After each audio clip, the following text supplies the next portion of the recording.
La medicina basada en la evidencia es un enfoque de la práctica médica dirigido a optimizar la toma de decisiones, haciendo hincapié en el uso de pruebas científicas provenientes de investigación sistemática y correctamente llevada a cabo.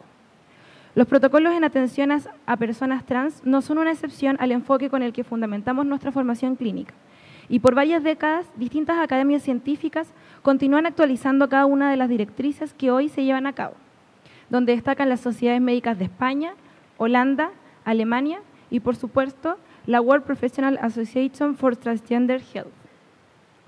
A continuación, damos paso a nuestra cuarta charla, que lleva por título Proceso de transición hormonal, nueva evidencia desde la academia. Expone doctora Cecilia Pereira. La doctora Cecilia Pereira, médico cirujano de la Universidad Mayor de San Andrés, La Paz, Bolivia, Hospital de San Juan de Dios, Universidad de Chile, endocrinología adulto, Hospital de San Juan de Dios de la Universidad de Chile, pasante en atención de las personas trans en UZ Gante, Bélgica, marzo a mayo del 2016, curso de promoción del respeto a la diversidad sexual y de género, de diciembre del 2016 a 3 de febrero del 2017, en modalidad virtual. Escuela Andaluza de la Salud Pública, Granada, España. Actualmente es docente agregado a la Universidad de Chile en endocrinología en el Hospital San Juan de Dios, OSCAR, y Clínica de la Red de Salud Alameda Bicentenario. Socia de la Sociedad Chilena de Endocrinología, Sociedad Europea de Endocrinología. La recibimos con un caluroso aplauso.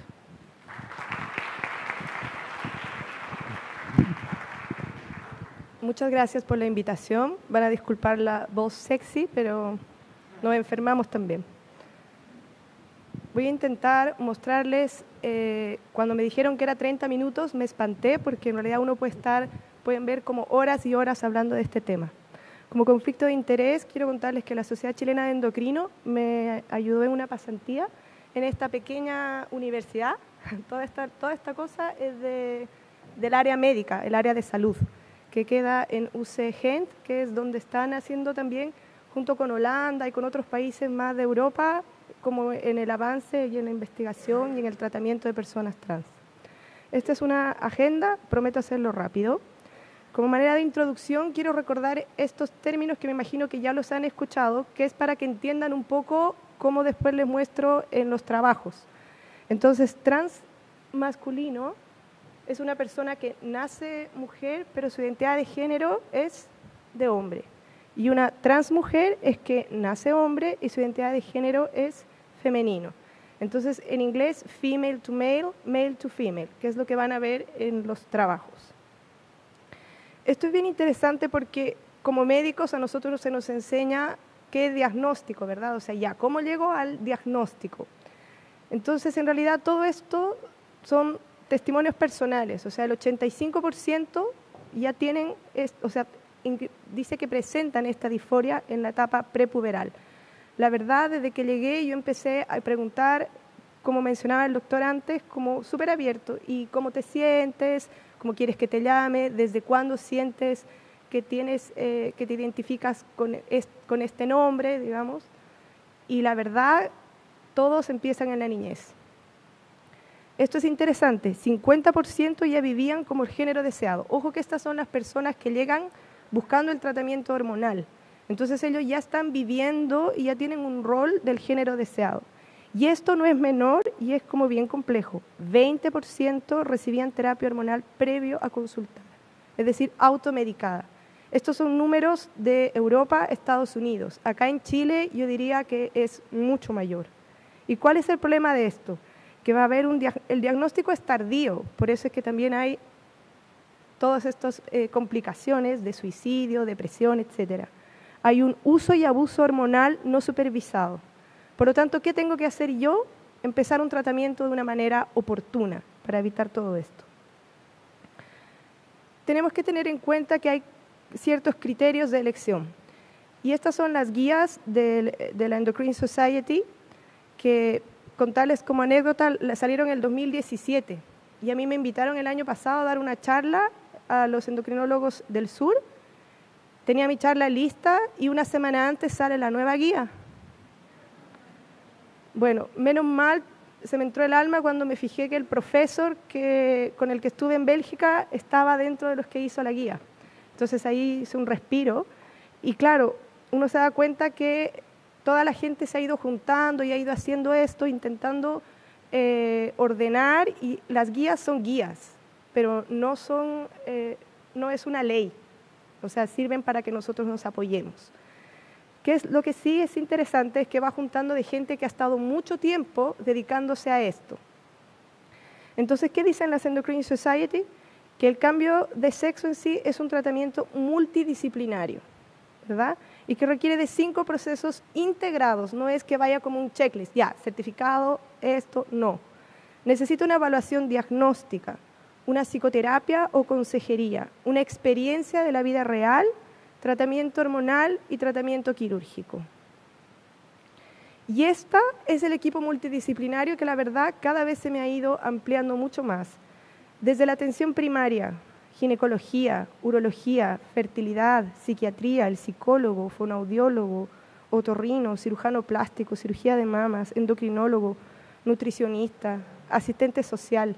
Esto es un equipo multidisciplinario. Entonces, si toda esta gente interactúa, conversa, va a poder aportar un buen tratamiento y un buen apoyo a esta persona trans.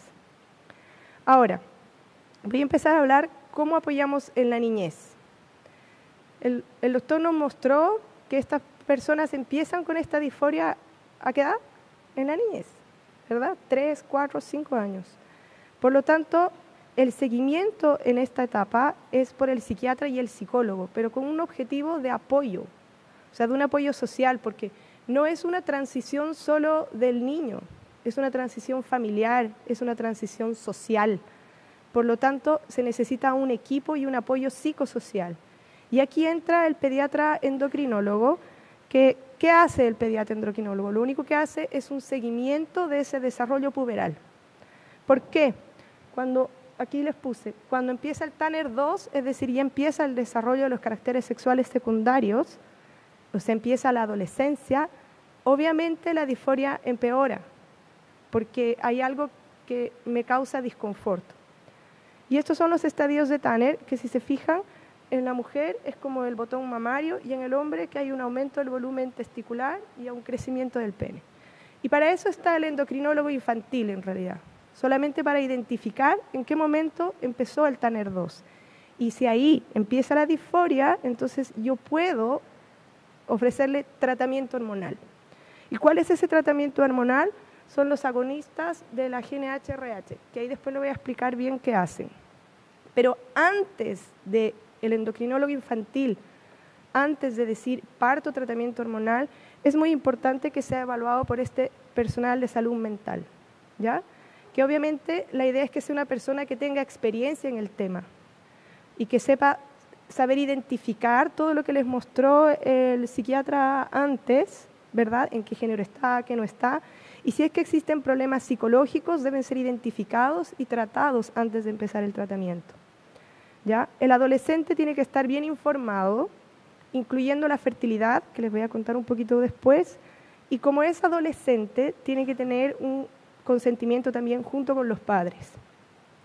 Y nuevamente tiene que ser un endocrinólogo con experiencia, porque tiene que ser un endocrinólogo que sepa, por un lado está la parte académica, pero por otro lado está la parte humana también, ¿verdad? Y que no existan contraindicaciones. Ahora, yo freno la pubertad, pero puede persistir con disforia, es decir, quiere desarrollar los caracteres sexuales secundarios del género deseado. Entonces ahí uno parte el tratamiento hormonal cruzado, que así se llama, que también tenemos que cumplir como ciertos requisitos, digamos, que son los mismos básicamente, que el personal de salud confirme que pese que se ha frenado esta producción propia de estrógenos o testosterona, persiste la disforia, como que uno afirma y la persona va sintiendo que persiste, uno puede partir el tratamiento. Obviamente el adolescente tiene que estar informado con el consentimiento de los padres y el endocrinólogo con experiencia. En el adulto, en las guías previas eran como 15.000 requisitos, ¿ya? Pero ahora los criterios son cada vez más simples. Primero, yo como endocrinólogo tengo que empezar a hablar con esta persona y claro, que tenga un periodo prolongado de disforia, que tenga una capacidad adecuada para dar el consentimiento y que esté bien informado de lo que yo voy a hacer.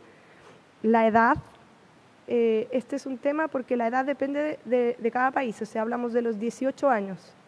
De 18 años para arriba uno podría como partir tratamiento y de 18 para abajo es considerado todavía adolescente, digamos, y requeriría como el apoyo de los padres. En Holanda empiezan a los 16. Y lo que sí es importante, y ahí voy un poco a la pregunta que decían, ¿es necesario tener el certificado? Cuando a mí me llega un paciente trans, yo le empiezo a explicar, y lógico, me cuentan muchas cosas, antecedentes de depresión, de suicidio, de uso de drogas. Entonces, no son personas que están bien de la parte de salud mental, como muchos de otras personas, ¿verdad? Entonces, lo importante es que cuando yo les enfoco y les digo que les voy a enviar al psicólogo y al psiquiatra diciendo que en realidad esto es como un apoyo, ellos lo entienden y lo agradecen. Entonces, no es que sea como un requisito, sino que es adecuado para que yo también le ayude en el proceso de cambio, porque hay cosas yo como endocrinóloga que no sé manejar, ¿verdad? Esto sí es importante, que hay que tener en cuenta y preguntar antecedentes familiares como cáncer, enfermedades cardiovasculares, enfermedades tromboembólicas, obviamente el tabaco y los hábitos de vida, porque todos estos se asocian a mayor riesgos cardiovasculares. Exámenes de laboratorio. Estos son los que yo pido en general y los piden también en la guía, que es hemograma, perfil lipídico, pruebas hepáticas, el metabolismo del azúcar y la insulina, función renal, obviamente FSH-LH, estradiol, testosterona, prolactina, vitamina D y el metabolismo del calcio y fósforo. Lo ideal sería realizar una densitometría ósea y un DEXA. El DEXA es para ver cómo se distribuye la grasa, porque la distribución de la grasa va cambiando. Entonces uno puede como ver los cambios. Ahora, riesgos y contraindicaciones. En el caso de la utilización de estrógenos, hay alto riesgo en las enfermedades tromboembólicas, ¿ya? Por eso es que uno tiene que preguntar, si es que tenía antecedentes familiares de trombofilia, entonces yo estudiaré trombofilia. Pero esto no es que sea una contraindicación absoluta, ojo, es un riesgo, o sea, yo me estoy adelantando a algo, porque si tiene una enfermedad, tiene un síndrome antifosfolipídico, etcétera, yo puedo anticoagularlo y dejar tratamiento. Cuando hay como un riesgo moderado es en la presencia de macroprolactinoma, ¿verdad?, que son tumores hipofisiarios, cáncer de mama, cardiopatía coronaria, accidente cerebrovascular, colelitiasis en realidad porque los estrógenos sabemos que producen más colelitiasis, ahora nuestra población en realidad sin necesidad de estrógenos ya tiene colelitiasis, la hipertrigliceridemia. Cuando uno va a indicar testosterona, tiene que tener en cuenta que no tenga eritrocitosis, y si tiene eritrocitosis de partida, tengo que buscar otra causa de esa eritrocitosis y tratarla, ¿ya? Cuando hay falla hepática, eso también es importante, la cardiopatía coronaria también, hipertensión. Pero como contraindicaciones importantes es tumor hormonodependiente, una falla hepática, una policitemia no tratada, embarazo, obviamente, y una cardiopatía coronaria inestable. Es decir, si yo logro tratar esto, caso a caso, uno puede igual partir tratamiento. La fertilidad es un tema bastante complejo. En el adolescente, de los papers que yo leía, muchos decían, lógico, el adolescente no está calificado para tomar esta decisión. En realidad ni siquiera está pensando en tener hijos y hay muchos que no es la adolescencia, sino es uno que tampoco sabe cómo hacerlo, ¿verdad?, de tomar esta decisión. Hay que tener en cuenta que los análogos frenan la espermatogénesis y la maduración de los ovocitos, ¿verdad? Entonces ahí vienen las grandes preguntas. ¿No debería como esperar primero y antes de empezar la terapia hormonal de reemplazo? Porque cuando yo suspendo el análogo, todo empieza a funcionar de nuevo. Pero ¿cuánto tiempo lo suspendo?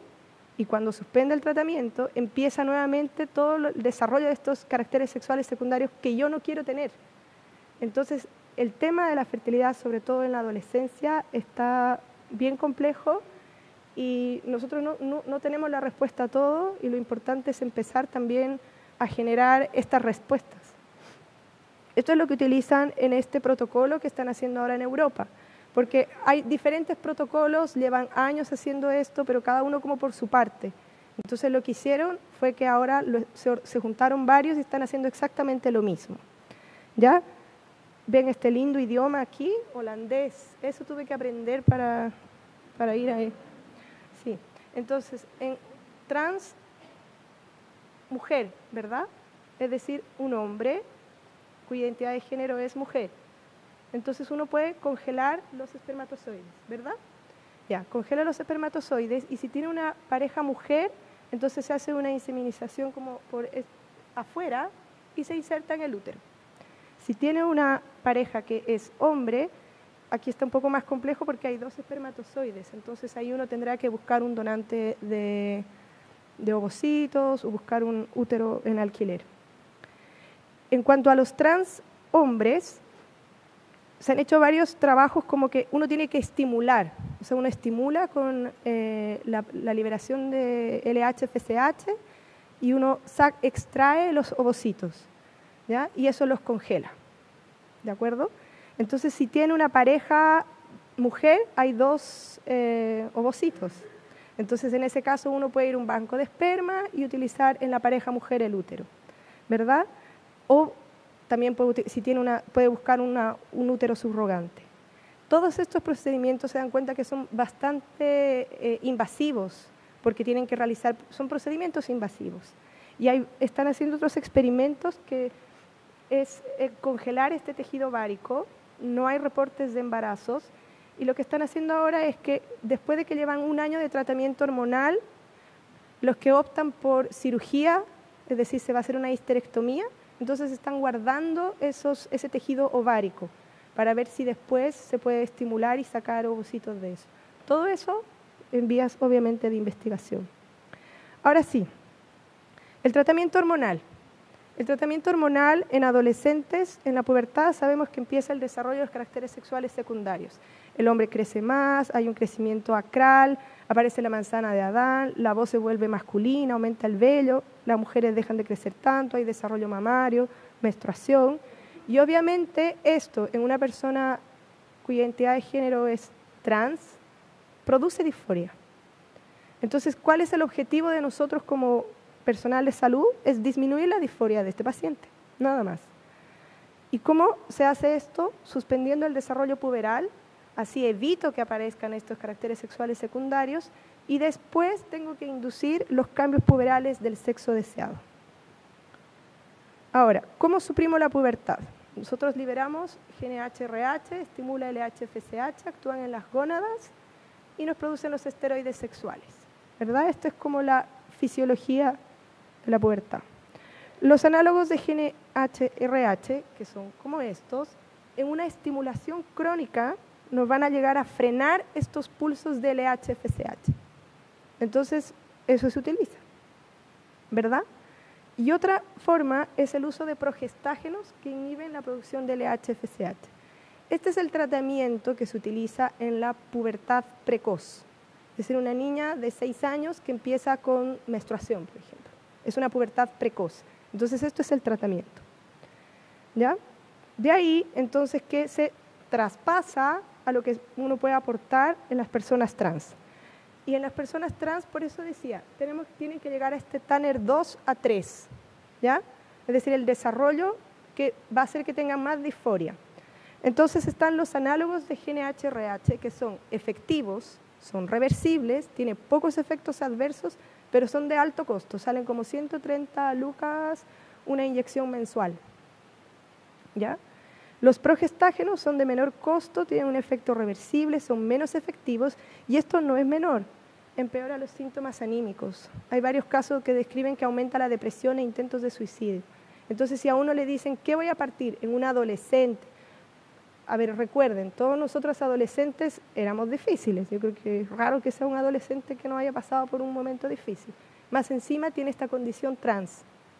Y le meto un progestágeno, entonces yo creo que no es la mejor opción. Entonces uno se quedaría con los análogos, que son varias opciones, que es el Lupron o la triptorelina, que es el Decapeptyl, y esto lo usan más los holandeses. Y estas son sus formas de administración, ¿de acuerdo? Que es subcutánea, Y lo bueno es que algunos, como el Lupron de depósito de dosis más, se puede utilizar. Ahora, en Chile hay, y por ejemplo el Lupron se utiliza en el tratamiento del cáncer de próstata. Entonces, y es auge, o sea, nuestros hospitales tienen estos fármacos. Después, yo tengo que inducir el género deseado.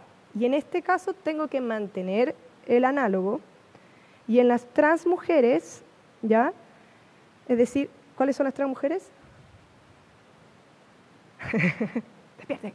Ya.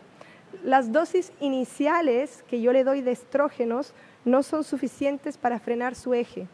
Por eso tengo que mantener este análogo, ¿ya? ¿Cuánto tiempo usar el análogo? No se sabe. Hay teorías de que si utilizo este análogo más la testosterona que produce el paciente, interfieren con el efecto del estrógeno. Entonces dicen, entonces también utilicemos un antiandrógeno. Entonces todo esto en los adolescentes no tiene los números, la medicina basada en la evidencia que nos gusta tenerla, ¿verdad? En los transhombres es un poco más simple porque con dosis plenas de testosterona, cuando uno ya llega a la dosis plena de testosterona, uno puede suspender el análogo. Y en general no tienen más menstruación. Ahora, en algunos casos, si hay un sangrado, uno puede dejar un progestágeno si es que existiese sangrado, pero la verdad es muy poco. Quería mostrarles este trabajo de los holandeses, que son los que tienen más experiencia con el uso hormonal en adolescentes. Fíjense que partieron análogos de GNH-RH con un promedio de edad de 14 años. Pero si se fijan,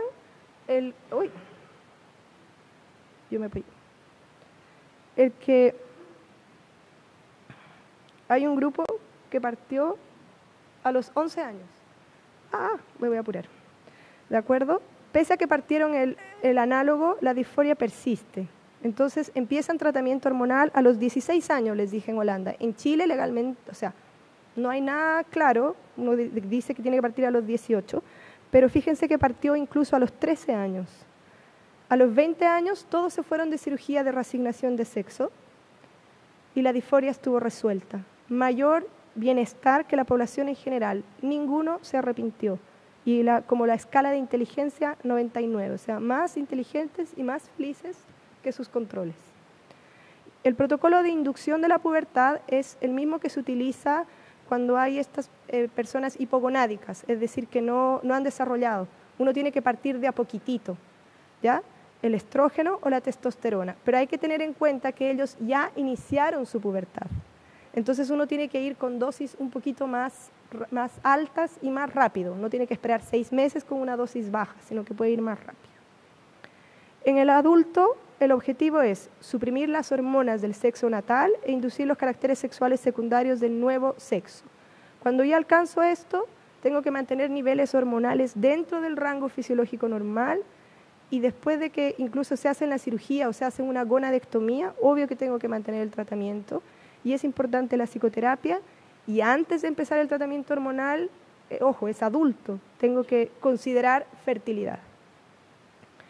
En el transmujer, hombre a mujer, yo puedo frenar la producción de andrógenos con antiandrógenos, que son la espironolactona y la ciproterona. La ciproterona sola en Chile no existe, viene asociada con estrógenos. Y se ha sacado de Estados Unidos porque producía falla hepática, depresión. Los europeos la están utilizando y les ha ido súper bien porque es mucho más barato que los agonistas, ¿ya? Porque otro que se podría utilizar es la medroxiprogesterona, pero ¿qué les había dicho que producían los progestágenos? Depresión, por lo tanto hay que estar atentos. El finasteride y la flutamida se automedican, ellos se automedican mucho con esto. No hay datos, aumentan la GNH-RH, o sea, más bien estarían estimulando más a la producción de andrógenos, por lo tanto no se da. Y yo tengo que darle estrógenos. Ahora, los estrógenos pueden ser oral, transdérmico o inyectable, ¿ya? Es más cómodo el oral, pero hay que tener en cuenta que uno puede utilizar la vía transdérmica en ciertos casos, mayores de 40 años y cuando hay factores de riesgo cardiovascular, ¿ya? Y como antiandrógenos está la espironolactona, la ciproterona, como yo les había dicho, y los análogos, que son los caros. ¿Qué es importante? El etinilestradiol, que es el estrógeno sintético que están en todos los anticonceptivos, es mucho más potente. Y claro, en las guías decían que se utilizaba en dosis de 50 a 100 y utilizan dosis más altas porque uno quiere frenar su producción y producir los cambios. Y empezaron a morirse de trombosis venosa profunda, de tromboembolismo pulmonar. Entonces, el etinilestradiol no está recomendado, se debe utilizar el 17-beta-estradiol. En los trans hombres, de mujer a hombre, el objetivo es detener la menstruación e inducir la virilización. Y esto lo hago con la testo. Y acá es un poco más simple porque la testosterona se puede dar del Nevido, que es una ampolla cada 12 semanas, o el Sustenan, que cuando uno da a una persona, a un hombre hipogonádico, le da cada 4 semanas. Pero en los trans tiene que utilizar incluso 2 cada 3 semanas. Entonces es mucho más cómodo el Nevido, que es cada 4 semanas. Y con eso es suficiente, al año ya frenan la menstruación. Pero si es que esta menstruación persiste, uno puede utilizar medroxiprogesterona, lo ideal siempre van a ser los agonistas, también la medroxiprogesterona de depósito y finalmente la ablación de endometrio. ¿Ya?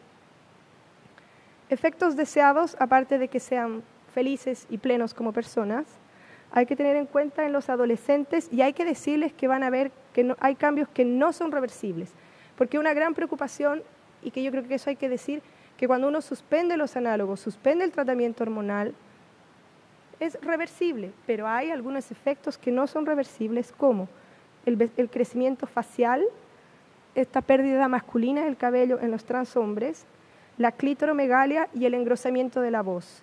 Y en los trans masculinos el crecimiento de la mama y la disminución. En los efectos clínicos obviamente hay que tener en cuenta que hay no reversibles, que son talla, tamaño, mandíbula, pelvis, voz, pero que después van a ver que eso con cirugía se puede hacer. Y obviamente cambia toda la distribución de la grasa, la mama no aumenta tanto. En los hombres lo mismo, aumenta el vello. Es muy importante decirles que aparece el acné, tienen mucho acné. Hay clitoromegalia, hay una atrofia vaginal. Yo tengo que seguirlos, sí. A los adolescentes se los sigue cada 3 a 6 meses el primer año, después cada 6 a 12 meses. Y uno obviamente lo sigue con varios exámenes de laboratorio y ojalá densitometría ósea. Pero lo importante es el seguimiento con salud mental, los hábitos de vida y la educación de la familia, del colegio y del medio. En el adulto lo sigo cada 3 meses con niveles de testosterona, niveles de estrógeno, ¿verdad? Y viendo también los efectos colaterales, digamos. Ahora, cuando uno suprime los análogos, esta información se saca de las personas que tenían pubertad precoz. Produce hipertensión, bochornos, fatiga y alteraciones del ánimo, ¿ya? Y hay un aumento en el peso. Pero esto en sí son más que todo de personas que tenían pubertad precoz. Esos son como los efectos adversos de los análogos. Y esto es bien interesante lo del hueso. Fíjense, estos son trans mujeres, es decir, hombres a mujeres, que cuando parten con los análogos tienen un hueso que no está muy bueno y va deteriorándose. Pero a medida que yo parto estrógeno, mejora. Y lo mismo con la testosterona. Entonces, imagínense un niño que partió con análogos a los 9 años, una mujer que le puede llegar la menstruación a los 9 años. ¿Qué va a pasar con ese hueso para que yo le empiece tratamiento hormonal cruzado a los 18? ¿Verdad? Entonces, es importante la dieta, niveles de vitamina D, ejercicio, y esto yo creo que apoyaría y necesitamos más estudios para que apoyen el inicio de tratamiento hormonal a los 16 o incluso antes, caso a caso, diría yo. Y esto quería mostrar porque fíjense qué es lo que han utilizado en la parte metabólica, pero quería basarme en esto. Son adolescentes y fíjense, 23% VIH. Y es porque, ¿qué hacen? Se dedican al comercio sexual si los echan de la casa desde tan chicos. No hay muchos efectos adversos en los niños, en los adolescentes, como en la parte metabólica, con aumento de la masa muscular, aumento de la grasa, pero nada que se traduzca en algo grave. En el adulto, sí. Fíjense que las personas trans tienen mayor mortalidad que las personas no trans y son mucho más en las trans mujeres. ¿De qué se mueren? Drogas, suicidio, VIH, efectos cardiovasculares. De ahí importante el seguimiento psiquiátrico y una derivación oportuna. O sea, si parten en la adolescencia, debería partir el tratamiento ahí. El riesgo de trombosis es muy variable. En las trans mujeres, fíjense que va como de un 2 a un 6%. Pero este 6% era cuando utilizaban el etinil-estradiol. Por eso, no utilizar etinil-estradiol, sino 17 beta-estradiol, mejor si es transdérmico. Y esto es muy importante. En caso de cirugía, cualquier cirugía, suspender tratamiento hormonal 2 semanas previos, profilaxis para trombosis venosa profunda, y luego reinstalar el tratamiento hormonal 3 semanas después de iniciada la movilización. En el riesgo cardiovascular hay un aumento de la grasa, hay un aumento de los triglicéridos, hay como un aumento inflamatorio, o sea, como proteínas de inflamación. Pero este riesgo actual no está establecido. Sabemos que la mortalidad es mayor en los trans hombres a mujeres, por eso no utilizar el etinil-estradiol y evaluar otros factores de riesgo, tabaco, dieta, ejercicio, etcétera, y corregirlos. Y esto es bien interesante, que en las mujeres que tienen andrógenos propios hay un estado de resistencia a la insulina. Y a eso nos dedicamos los endocrinólogos estudiando un montón de cosas. Y lo interesante es que los trans hombres, es decir, son mujeres natales que reciben testosterona, no desarrollan resistencia a la insulina. En el cáncer hay varios publicaciones de cáncer de mama. Lógico, si yo tengo a un hombre que le doy estrógenos, también puede desarrollar cáncer de mama. Por eso la recomendación está que en trans mujeres yo lo tengo que seguir con una mamografía como si fuera una mujer biológica. Algunos expertos dicen que si hay mutaciones uno debería realizar la extirpación. Y ojo, tampoco tenemos que olvidarnos de los trans hombres que cuando se hacen mastectomías dejan un pedazo de mama para el pezón, entonces hay que hacer también un seguimiento de esa mama. Y en el cáncer de próstata hay que hacer un seguimiento como si fuera un hombre. Terminé. Me voy a apurar. Esto quiero mostrar porque hay que generar conductas de cambio. Hay cánceres. Hay que hacer seguimiento de cáncer, dice que tenemos que seguirlos. Pero resulta que ¿cómo le voy a hacer un Papa Nicolau a un trans hombre que tiene una vagina atrófica, a un trans hombre con una vagina atrófica, que es un procedimiento invasivo, que no quiere a gusto? Y fíjense, 13% tienen una mala muestra. Entonces tenemos que hacer nuevas técnicas, ¿verdad? En cuanto al hueso, tampoco hay muchos estudios de hueso, pero se sabe que los hombres parten con una mala densidad ósea. Y es importante por eso toda la parte de dieta, ejercicio, etc.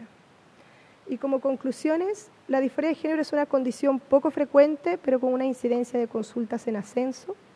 Se asocia a mayor mortalidad, pero mortalidad por suicidio, conductas de riesgo, consumo de drogas, es decir, por la parte social, psicosocial. De ahí la importante evaluación y seguimiento psiquiátrico. Hay que prevenir también las conductas de riesgo. El manejo es de un equipo multidisciplinario. Es importante también una educación al personal de salud y a la población con el objetivo de una despatologización. Y esto yo lo encuentro muy importante. La participación del personal de salud y de las personas con disforia de género en las políticas de salud y leyes, porque nosotros somos los que atendemos a los pacientes y los pacientes son los que buscan esto y no están incorporados en generar estas políticas de cambio. Gracias.